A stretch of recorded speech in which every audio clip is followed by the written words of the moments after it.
خوب سمجھ لو, دنیا میں جتنے بھی مذاہب ہیں ان کا 20 مسئلوں میں اختلاف ہوتا ہے, تہواروں میں ان کا اختلاف نہیں ہوتا.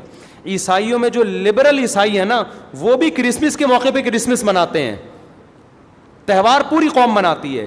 ہندوؤں کی جو ہولی کا دن ہے وہ پوری قوم کے لیے ہے کہ نہیں ہے؟ 20 فرقے ہوں گے ہندوؤں کے, ہولی میں سب متفق ہیں. یہی وجہ ہے کہ مسلمانوں کے جتنے فرقے ہیں عید الفطر میں سب کیا ہیں؟ متفق. یکم شوال, ہاں اس کی تعین میں پشاور کا شوال الگ شروع ہوگا, ہمارا الگ ہو, وہ ایک الگ بات ہے, لیکن ہے کیا؟ فرسٹ شوال. بریلوی کیا, دیوبندی کیا, اہل حدیث کیا, شیعہ کیا, سنی کیا, جتنے فرقے ہیں سب کا اتفاق ہے بھائی تہوار کب ہوگا؟ یکم شوال کو. کیوں؟ تہواروں کے معاملے میں مذہب کنفیوژن نہیں چھوڑتا, کنفیوز نہیں, کیونکہ نبی نے منایا نا تہوار, ساری دنیا نے دیکھا تو وہی فرسٹ شوال کو منا رہے ہیں. اور دوسرا تہوار ہے 10 ذی الحجہ کو,